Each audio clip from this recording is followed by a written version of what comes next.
할렐루야. 점심 식사 맛있게 하셨습니까? 여러분 최근에 날씨가 낮에는 덥고 아침에는 많이 쌀쌀한 날씨가 계속되고 있습니다. 그래서 저도 잠깐 감기 기운이 있던 날도 있었는데요.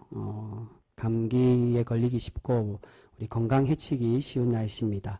우리가 항상 건강 잘 챙기시고 서로를 위해 기도하고 섬기는 그러한 사랑과 은혜가 충만한 우리 귀한 성도 모두가 되실 수 있기를 주님의 이름으로 축복합니다.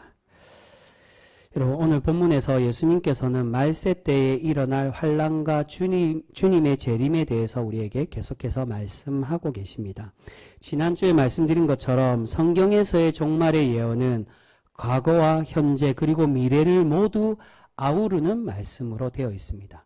그러니까 실제 예수님의 예언도 그렇지만 세례 요한의 예언도 그 당시에 당장 일어나는 예언들에 대한 말씀이 거의 대부분이었다는 겁니다. 근데 더 중요한 것은 이게 묵시가 되고 하나님의 대망의 예언이 되는 이유가 그것이 당시에만 일어나지 않고 계속 역사 속에 계속 일어나게 되고 하나님이 역사 가운데 주인공이 되시고 역사 가운데 함께 하셨던 것처럼 그러한 종말의 환난과 또한 하나님의 구원은 계속 흘러가고 있다는 겁니다. 그래서 오늘 예수님께서 동일하게 우리에게 그렇게 설명하고 계십니다. 15절에 보시면 다니엘이 말한 멸망에 가증한 것이 거룩한 곳에 선 것을 보게 된다라고 말씀합니다. 이것은 다니엘서에 기록된 그 내용을 인용한 것인데 그리스 시대에 다니엘서가 기록이 되었습니다. 그 내용은 바벨론 시대 배경이지만 사실은 이 다니엘서를 언제 기록했느냐? 다니엘의 바벨론의 포로기가 끝나고 그리스 시대가 왔을 때 그때의 바벨론의 그 탄압에서 구원하신 하나님의 은혜와 그리고 앞으로 다가올 그 재난에 대해서 이 다니엘이 기록하고 있다는 겁니다. 근데 그 그리스가 다스리던 시대에 헬라의 왕이었던 안티오쿠스 4세가 예루살렘 성전의 제단을 허물고 제우스 신상을 세우던 일이 있었습니다. 가증한 것이란 바로 이것을 말하고 있습니다. 하나님의 성전에 하나님의 제단에 드리는 제물과 제단이 아니라 이방의 우상의 제단을 세웠다는 겁니다. 그리고 거룩한 곳에 세웠다는 건 당연히 하나님의 성전에 세운 것을 의미합니다.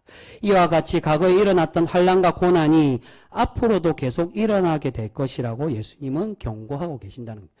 하나님의 구원과 그 종말에 대한 예언은 과거와 현재와 미래에 계속 이어짐을 설명하는 것입니다. 16절과 17절에 말하는 것처럼 너희가 산으로 도망가게 되는데 그때는 어떻게 해야 된다는 겁니까? 지붕에서 집 안에 있는 물건을 가지고 가지 말고 밭에 있던 사람은 겉옷을 가지고 가지 말며 또한 그날에 아이 뵌 자들과 젖 먹이는 자들에게 화가 있을 것이라고 말씀합니다. 이 말씀은 환난 날의 긴박함에 대해서 우리에게 말씀합니다. 그만큼 어렵고 큰 재난이기에 너희가 속히 살아남기 위하여 너희의 몸을 피신하고 산으로 도망가라는 겁니다. 지붕에서 집으로 들어가지 말라는 거, 당시의 지붕과 다락방은 집 밖의 계단으로 바로 올라가도록 그렇게 설계가 되어 있었다고 합니다. 집 안에서 올라가는 게 아니라 집 밖에 계단이 있습니다. 그렇기에 집에 들어가면 내려와서 다시 집으로 들어가야 되기 때문에 이 도망갈 기회를 놓친다는 겁니다. 아이 뵌 곳과 젖 먹이는 자들에 대한 말씀도 마찬가지입니다. 그 환난 날에 말세에 결혼하지 말고 아이들을 낳지 말라 그게 아니라 이들이 도망가기 어려운 시기고 그러한 때이기 때문에 이 환난 날에는 긴박하게 움직여야 됨을 우리에게 말씀하고 있습니다. 그런데 문제는 이때에 어떤 이들이 나타나고 어떤 이들이 나오게 된다고 말씀합니까? 거짓 그리스도와 선지자가 나오게 됨을 우리에게 말씀합니다. 우리 그 말씀 같이 읽겠습니다. 23절 24절 말씀입니다. 23절 24절 우리 같이 읽습니다. 시작. 그때에 사람이 너희에게 말하되 보라 그리스도가 여기 있다 혹은 저기 있다 하여도 믿지 말라. 거짓 그리스도들과 거짓 선지자들이 일어나 큰 표적과 기사를 보여 할 수만 있으면 택하신 자들도 미혹하리라. 아멘. 거짓 그리스도와 선지자에 대한 말씀은 지난 시간에 앞에 부분에도 나왔습니다. 근데 오늘 말씀 보면 그들이 그냥 미혹하는 게 아니라 기적과 표적으로 기사와 표적의 놀라운 그러한 행위들을 하며 자기들이 정말로 선지자이고 하나님의 구원자인 것처럼 그렇게 행세하며 우리를 유혹하고 나타나게 된다는 겁니다. 이러한 거짓된 자들은 표적과 기적을 보여 우리를 미혹하는데, 여러분, 많은 사람들, 세상 사람들이나 또는 믿는 사람들도 표적이나 기적이 일어나면 어떻게 되겠습니까? 그들에게 마음이 뺏기고 흔들려서 우리의 신앙이 넘어질 수 있게 됨을 말씀합니다. 그러한 일을 행하는 사람들이 꼭 선지자인 것 같고 하나님의 구원자인 것처럼 우리는 생각하기 쉽다는 것입니다. 여러분, 최근에 제가 그러한 일이 있었습니다. 이전에 알던 한 성도를 우연찮게 만나게 되었는데, 근데 그분이 최근에 교회를 나가지 않고 다른 이상한 사람, 환상을 보고 신령한 사람이라고 하는 사람에게 기도를 받고 자기들끼리 모여서 예배를 드리는 그러한 모임에 간다는 겁니다. 교회에 출석하지 않고. 그래서 그 예언하는 사람이 당신은 가정교회를 세워가지고 그곳에서 예배해야 된다고. 그래서 그 사람과 함께 모여서 교회를 나가지 않는다라고 그렇게 이야기한 적이 있습니다. 그래서 제가 그분에게 야단치며 왜 교회를 나가지 않느냐고, 그러면 안 된다라고 말리니까 그분이 그렇게 대답을 했습니다. 하나님만 잘 믿으면 구원받는 것이지 다른 것이 필요하겠느냐라고 그렇게 대답을 했습니다. 그래서 제가 좁게 보지 말라고, 신앙을 좁게, 눈앞에 보이는 거, 환상이나 뭐 그렇게 보이는 거 그것만 보지 말고 참 성도가 되어야 된다라고 그렇게 말씀을 드렸습니다. 여러분, 혼자서 하나님을 잘 믿는다고 해서 결코 구원받는 것이 아닙니다. 여러분, 성도가 된다는 것이 무엇일까요? 성도는 개인을 말하는 게 아닙니다. 이 사람이 성도다. 성도가 한 사람을 말하는 게 아니라, 성도란 말은 거룩한 무리가 성도입니다. 즉 무슨 뜻입니까? 거룩한 공동체라는 겁니다. 여러분, 예수님은 누구의 머리가 되십니까? 누구 한 개인의, 저 혼자만의, 또는 누구의 특정한 신령한 사람의 그러한 이들의 머리가 되는 게 아니라 교회의 머리가 되신다라고 성경 우리에게 증언하고 있습니다. 예수님께서 교회를 세우시고 예수 공동체를 만드신 것은 그냥 만든 게 아니라 그 공동체가 하나님의 구원의 하늘나라의 예표가 되기 때문에 그곳의 주인이 되시고 주님이 계시고 주님이 함께 하시는 그 공동체가 참된 하늘나라임을 보여주시기 위해 주님의 공동체 교회를 세우고 계신다는 겁니다. 주님의 몸인 지체들이 하나둘 함께 모여서 주님의 몸을 이루고 교회가 되어서 머리가 되신 예수님을 주님으로 믿고 고백하는 공동체가 될 때 하나님의 참 구원의 백성, 거룩한 무리가 되어지게 되는 줄 믿습니다.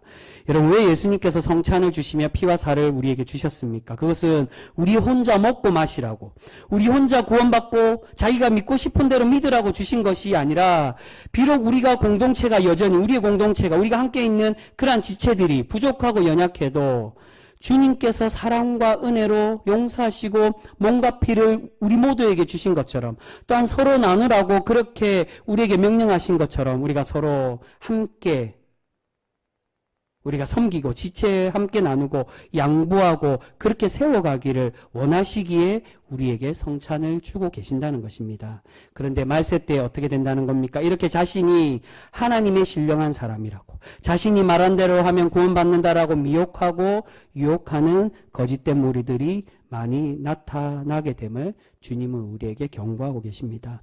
여러분, 우리는 이러한 거짓된 이들에게 미혹되지 않도록 바르게 분별해야 됩니다. 그들이 혹여 기적을 행하고 표적을 보여도 결코 넘어가서는 안 된다는 겁니다.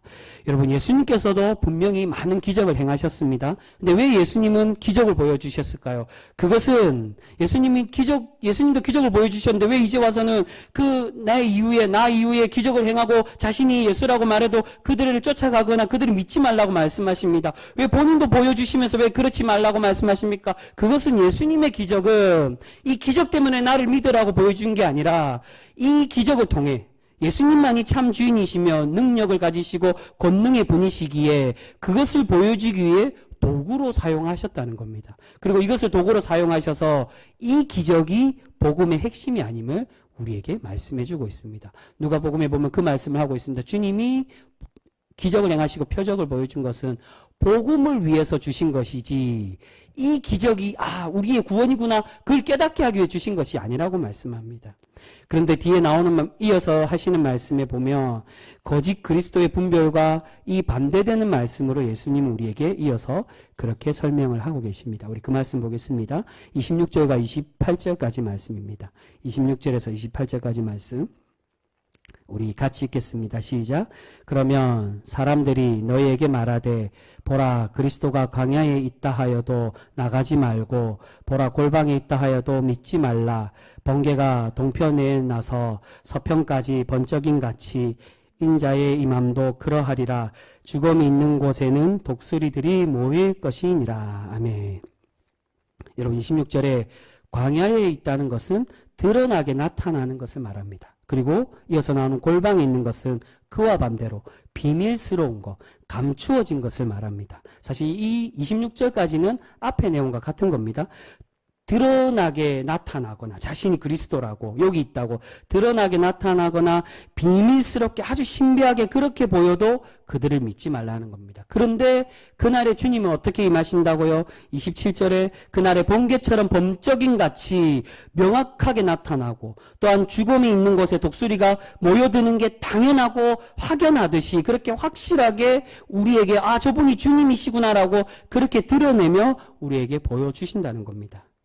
여러분 앞에서는 드러나는 것 표적이나 기적 자신을 드러내는 존재는 믿지 말고 그들은 거짓이라고 말씀하시다가 여기서는 갑자기 주님이 오심이 누가 보아도 확연하고 명확하게 알게 될 것이라고 말씀해 주고 있습니다.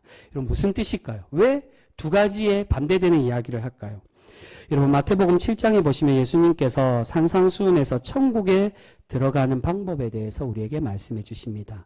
그 말씀에 보시면 이렇게 말씀합니다. 7장 21절과 23절까지 보시면 우리가 잘 아는 말씀입니다. 어떻게 되어 있습니까? 나더러 주여 주여 하는 자마다 다 천국에 들어갈 것이 아니요. 어떻게 하면 들어간다고요? 다만 아버지의 뜻대로 행하는 자라야 들어간다라고 말씀합니다. 그리고 22절에 그날에 자신들이 주의 이름으로 선지자 노릇하고 귀신을 쫓아내고 많은 권능을 행하여도 23절에 내가 그들에게 어떻게 말한다고요?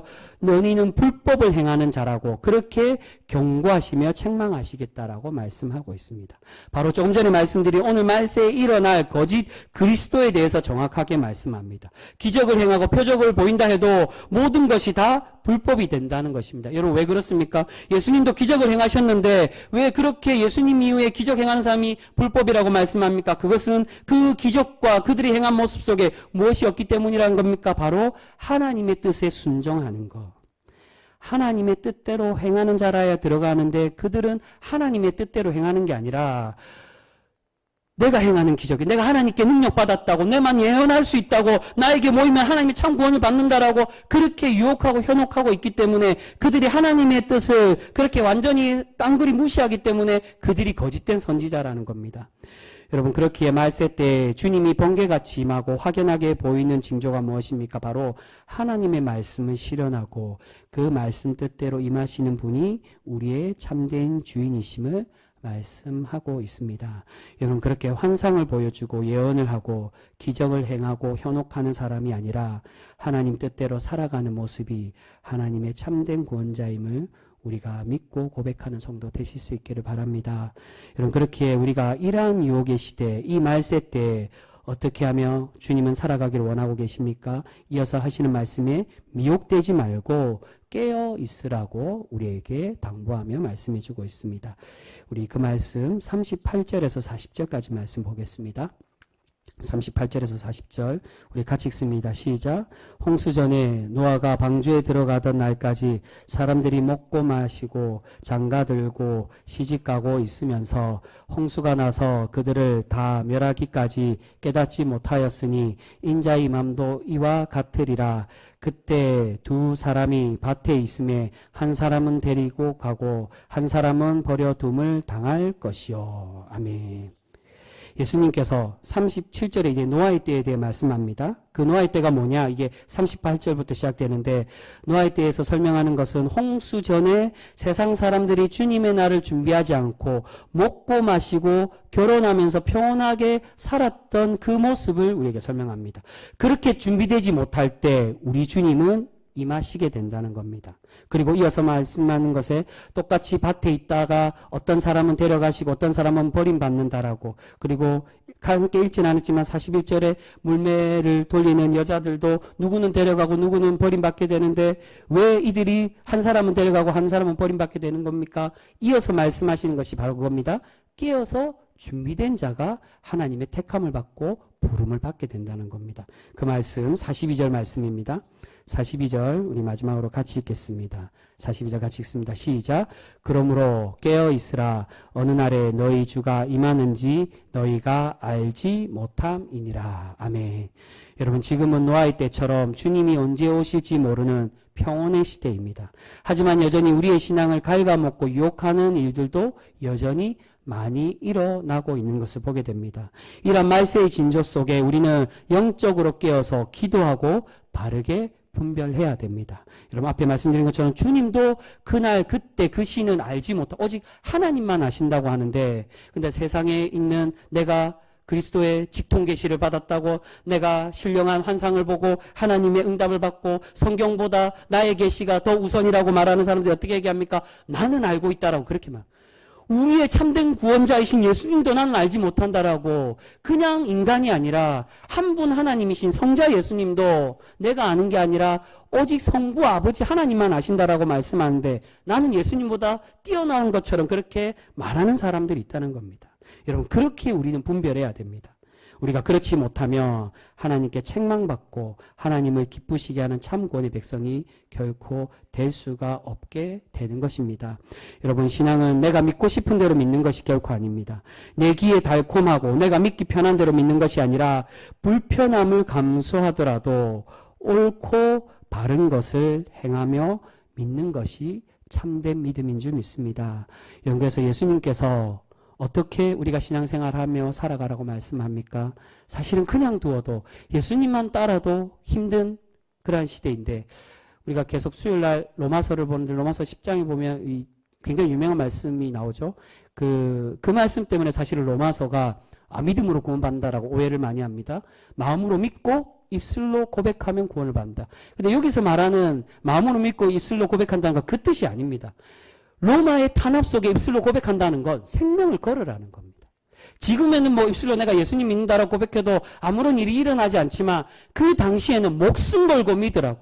그렇게 참된 주님의 증거자이고 주님의 믿음의 백성임을 너희가 나타내며 그렇게 살아가라고 주님은 당부하시며, 그래서 그렇게 사도 바울은 로마 교회를 위로하며 그렇게 당부하고 있는 겁니다. 그냥 단순히 마음에 있는 믿음 그것만 있으면 돼, 그게 아니라 주님의 거룩한 성도의 삶으로 살아가라고. 그것을 실천하며 실행하며, 저 사람이 누가 봐도 정말 그리스도인이고 죽음을 각오하고서라도 오늘 죽어도 주님의 구원받는 사람이구나라는 걸 나타내며 증거하며 살아가라고 사도 바울이 당부하는 겁니다. 여러분, 주님도 우리에게 또한 제자들에게 동일하게 그렇게 말씀하십니다. 주님을 따라오기 위해서는 무엇을 지고 가야 된다고 말씀합니까? 십자가를 지고 가야 된다고. 나를 따라오면 영광스럽고 영화롭고 부자가 되고 돈 많이 벌고 장수하고, 그게 아니라 주님의 참된 길은 십자가의 길이라고 말씀합니다. 그리고 구원의 길은 어떤 길로, 어떤 문으로 들어가는 문이라고 말씀합니까? 크고 넓은 문이 아니라 그 문은 멸망의 길이고 오직 구원의 길은 좁고 협착한 문으로 이어져 있다라고 우리에게 말씀하고 있습니다. 사랑하는 성도 여러분, 신앙생활하는 것이 혹여 불편하십니까? 그렇다면 여러분들은 잘 믿고 계시는 것입니다. 근데 도리어 반대로 내가 지금 신앙생활하는 것이 편하고 쉽게 믿고 있다면 우리는 혹여 거짓된 신앙생활을 하고 있는 건지도 모릅니다. 여러분, 우리 주님은 내가 믿기 편하고 우리의 욕망대로 신앙생활하는 것이 아니라 하나님의 참된 말씀에 순종하기를 원하고 계시는 줄 믿습니다. 여러분, 최근에 보면 앞에 말씀드린 그 성도의 예처럼 교회에 불만을 갖고 이럴 거면 내가 대충 신학해서, 요즘 여러분 이제 군소교단이라고 그러죠. 6개월 해갖고 목사 되는 과정도 있습니다. 1년 해갖고 하는 것도 있고요.